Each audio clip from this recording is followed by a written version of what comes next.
Today's show, we will explore the high-stakes world of AI investment and the growing concerns around the returns of these massive investments.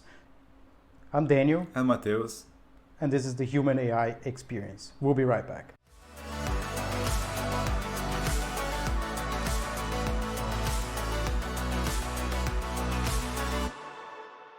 So on today's show, we would like to talk about how crazy those big tech companies are pouring massive amount of money into AI just to get the numbers running. Like Microsoft reported have invested in AI 70% more than the last quarter, which accounts for $14 billion. That's a lot of money, yeah. Google nearly close with 12 billion just in the last quarter, and Amazon also investing 14 billion in AI, followed by Meta with 6 billion. Huge investments. And Amazon even bought a nuclear power plant in the US to power their data center. Thinking about growth of AI is just crazy. It's impressive, like what is happening like in the world.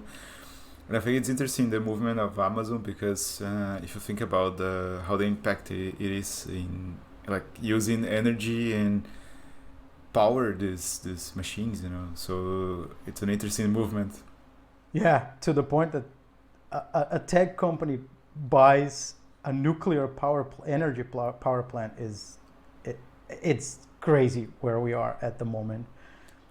But I think the biggest thing is that all these companies are basically investing and not getting enough returns, right? So this is becoming a financial issue, and then a lot of consultant companies and banks, big venture capital firms are starting to do the math, and things are not adding up. Yeah, I feel that it's like the same bubble that happened in the 2000s, where a lot of money was invested and then it crashed at some point. So I don't know if we're in this moment right now, but it might be. I don't know if you are probably gonna talk about that later, but we can discuss about that. Yeah, I want to talk a little bit about the claim that some of those, I think it's Goldman Sachs and Sequoia venture capital, those big juggernauts of Wall Street, they're basically publishing reports mentioning that there's like a huge gap between the AI infrastructure investments and the actual revenue growth. So they're claiming that for every $1 trillion invested, companies are currently making 100 billion. That means that they're making 10% of what they're spending. So that math doesn't add up, and this is beginning to worry investors, because until things are being questioned, like if you're starting a startup or starting your own company and you have AI in your name or in your pitch deck, you get a lot of money. That's basically where, so the money started like moving from any tech industry or any interesting tech industry idea to any AI type of company or any AI exploitation company, right? So, but there's a lot of those models, or the way AI is evolving is not, first of all, it's not, there's a little bit of a bottleneck. There's a lot of processing power needed for those models to run. And because they need a lot of processing power, they also consume a lot of energy. So I think I saw a report where, like, Google released in the US a couple of months ago, Google Search AI, or I think it's called AI Insights or something like that. So there was a report that mentioned that Google, like a regular Google search, uses an X amount of energy, and a Google AI powered search, that they recently released in the US only, generates or demands 10 times more energy. So it's like insanely more expensive. Not right? only more expensive, but actually there's some consequences in global warming, you know, because you use way more energy to create the same amount of of results. You know, I was reading a little bit about that, and then it's crazy. Like, you use like 0.2 kilograms of CO2 to research on Google, and there's like 10 times worse if you use like an AI, you know, because you use a lot of energy to do it. So it's not only the cost, you know, that's some effects on sustainability, and I think we can explore that more in another episode, I think. Yeah, I mean, we are in a bit of an energy crisis globally, right? And so yesterday I was listening to this podcast from Decoder that talks a little bit about AI being a problem to climate change, but not just AI, but in tech in general. But they were focusing on AI, and the big question was, can we afford this? Where a lot of countries globally had, in the Paris Agreement, made a commitment that by 2030 they will reduce all emissions from fossil fuels and start a big transition to renewable energies, right? But the whole tech investment in AI is just basically blowing up all these investments, right? And it's so crazy. So where do we go? Finish. Yeah, where do we that's a go good from question. there? And talking about money, I saw like that this year, OpenAI, even though they have crazy amounts of money put in on the company, they'll have they'll lose as much as $5 billion this year. And for the next year, they're running out of cash already because they need a lot of investments, you know. And it's crazy because the company now estimated to be valued in 80 billion. Like in February, they estimated that. But you know, they're spending so much. They're spending like 7 billion a year or something like that. It's impressive that OpenAI, they're using like they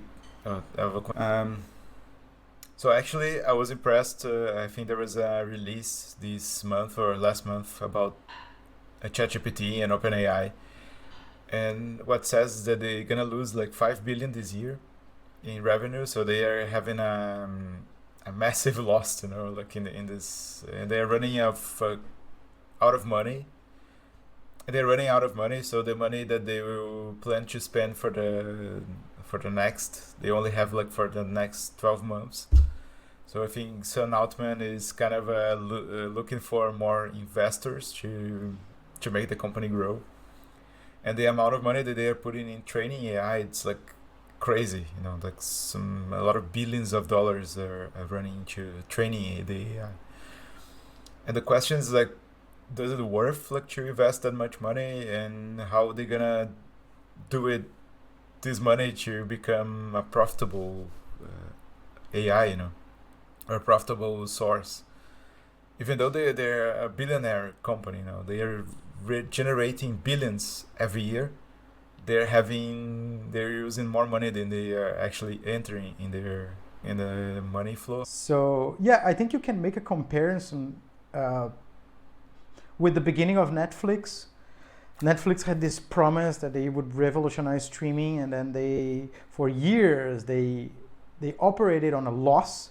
They kept every year increasing their expenditure budget, so basically from 17 billion in content to 18, 19 billion every year. And for a period of time, it was okay. It was operating on a promise that it will return that. But most recently, they got a lot of pressure from investors to be profitable. Then they had to kind of change and migrate their business model. They started increasing their subscription prices. They started adding ads, like there's tiers with ads, especially because they realized that it's so expensive to produce content that their business model wasn't sustainable long term.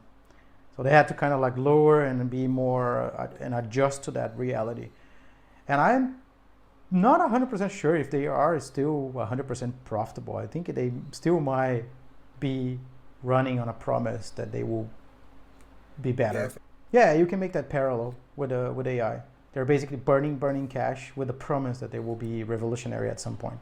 Many disruptive companies had the same promise, and then they need to find out a way. For example, Facebook was the same. They were burning a lot of cash until they found like a way of creating marketing, and now they disrupted the market again. Because at the time that you create this kind of approach, when you use all the data that you have from a billion people and sell to the companies to do ads, so they generated a lot of money. There's so much cash flow in their hands, because they created a new market, on that. And I think that happened with YouTube too. It's impressive how they fixed that. But I don't see the same model applied to OpenAI, and to ChatGPT. So I'm not sure how they're gonna disrupt the market in this sense. If I have the answer, I'll probably be be selling for them. I think it's the bottleneck is energy consumption, processing power, because if that, and maybe training data as well, because ChatGPT 3.5, ChatGPT 4.0, they all basically trained in the entire web.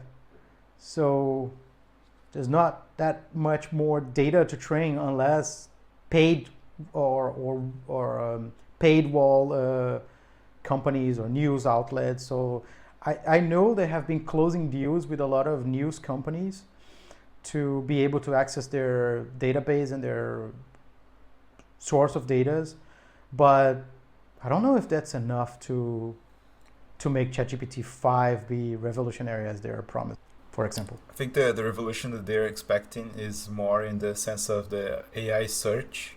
So if you think about Google has been like the biggest player in the market for the last 20 years, and I feel that Google it decreased a lot in the quality of the searches. Even though I still use Google, but I feel that lately just the first two pages are relevant, and sometimes only the first one. And it used to be super assertive a couple of years ago. So I feel that they're losing the battle right now, because if you use AI to create this search, it might be the way that they will change the market, into a profitable market. If you create the same model as Google, but then with AI, maybe that's a game changing. Yeah, definitely. I think we're seeing finally a transformation into how we search the web, and there's a term that I think it was coined by Nilay Patel from TheVerge.com, and then it's about Google Zero or something like that, that mentions that if you're using AI to search, and AI navigates and gets the information from websites without you having to enter that website and displays that information for you, then your website loses traffic. And if your website doesn't have traffic, you cannot support yourself, because your support comes from advertising, and advertising needs X number of people seeing that advertising on your website. So it's a bit of a paradox, because if these people cannot survive, then AI cannot extract information from these places. And so nobody knows. It's uncharted territory what's going to happen from now on. So that's the big questions. How can you still have access to news and information using AI search without completely destroying these Yeah, I companies, think right? they should create something similar to Google. Like that might be the way, you know. So you still put websites there. Maybe create something more, a bit more like an OpenAI, like a chat. But it needs to be something like Google to keep the same market, you know. But maybe we're not envision the changes that will be necessary, you know. Like maybe I don't know. I don't know. I think we're not envision the future, you know. As usual, we just people adapt, you know. So maybe if they created this kind of search, things will change in the market in some way, that the ads will run in a different way, or maybe part of the ad will be attached to your website. I don't know. Something will need to be sorted out in this whole new scenario, you know. Definitely. I think what I learned about searching because OpenAI just announced their search product, which is still in beta, and then I don't think it's public available yet. But I understood from people that were already testing it out is that because of all these deals that they did with these news companies, for example, I think Vox Media made a deal with them, the New York Times, there's some deals that they made where they pay to get access to that data. So then AI is going to show that data and it's going to link to the original article or something like that. So that is one way, for example, that you could do it. But I don't know how sustainable it is. And maybe we're going to end up in a scenario, because it's also expensive to buy to make these deals and licensing this content. We might ended up in a scenario where it's very different from today, where you have a monopoly, where Google is basically leading your search queries. So maybe in the near future, we'll have different places that you would go to get different kinds of search results. So let's say you go to Search AI from OpenAI to get access to the Vox Media articles or the New York Times articles, and some other places that are not paying to access this information. You wouldn't get that, but you would get other sources of data. It's gonna be fragmented a bit maybe in the future. It's interesting to speculate, but we're definitely in a transition period. One thing that I was in my mind, actually, it's maybe what's gonna happen is like a sponsor will be attached to the search. You know, for example, you have a sponsor in a site, and then there will be like the news article attached to that, you know, in the search itself. So maybe this research is powered by or sponsored by, you know, and this. So maybe it's something that might be more. I don't know. Maybe something like that is gonna happen, you know. Maybe the research itself is gonna be advertised by a company or a sponsor. I mean, not that different from what it is today. Yeah, but in different Google, ways. at least. In different ways. Yeah, it's going to be interesting to see where we're heading towards too. But I think we kind of went a bit of a tangent talking about search. I just want to bring us back to the whole cost of AI thing, because there's like a pessimistic prediction from a MIT Institute professor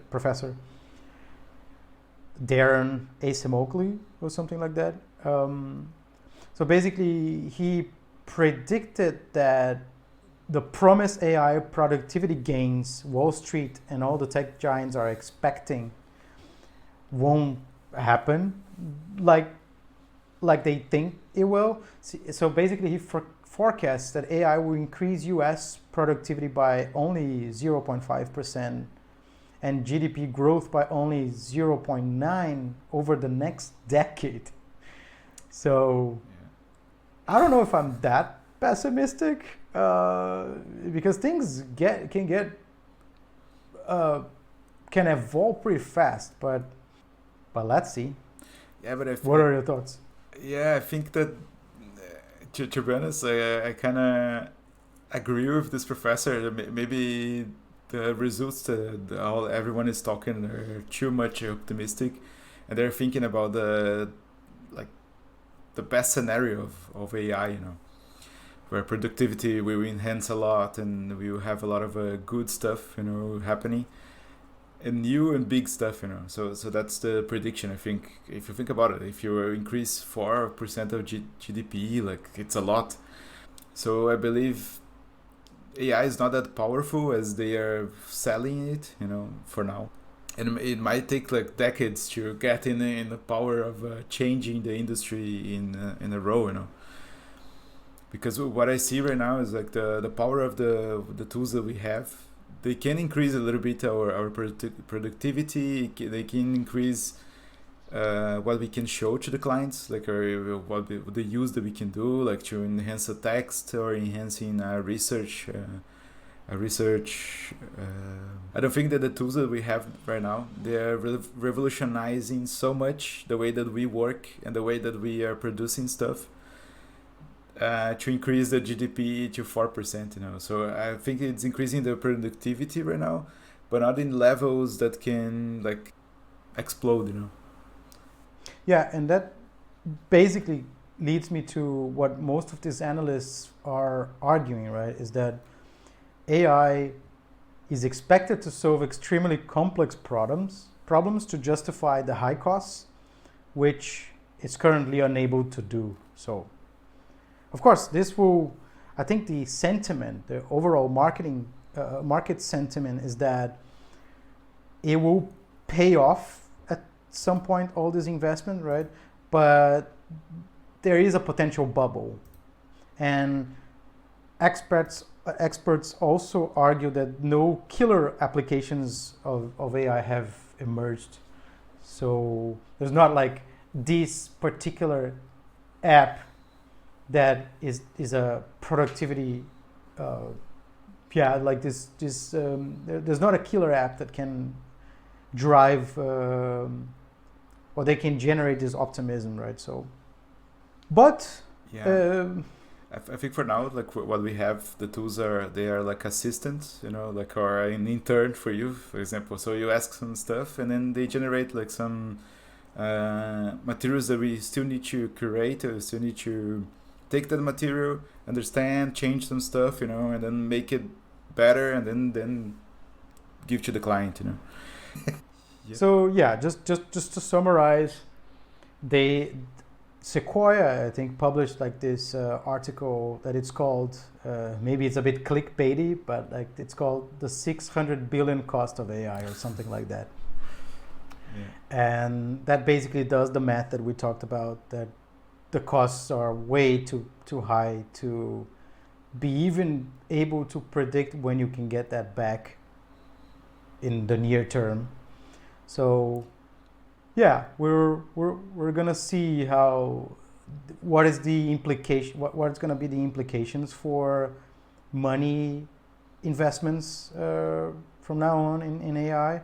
I would assume that they will continue at for a certain period of time, but then maybe the bubble will explode, and then only the consolidated players or these massive companies like Microsoft and Apple, Google, Amazon that have a lot of money, they will be able to continue evolving these tools to get closer to where all the predictions are. That's my assumption of where we're gonna go. Yeah, for me it's the same. I think that we're still in the beginning of this wave, So that's why I'm saying that the tools are not that powerful yet. But the potential is that they get in a position that might be so powerful that we can be way more productive, So we can maybe have a power of one person instead of one person. We have a power of 10 persons at the same time, using AI. So maybe enhance the human power is the next level of AI, and I feel that these big techs, they can, if they still put in money, and then throughout the years it might happen. So let's see. Cool. We reached the end of our episode. If you're interested of how AI is evolving and how you can introduce it in your life or in your work, subscribe to the podcast in your favorite podcast service and follow us for more. Let's explore AI together. If you have any questions for us, you can reach out to us at hello@humanaixp.com or connect with us on Instagram @humanaixp. Thanks for listening. See you next week.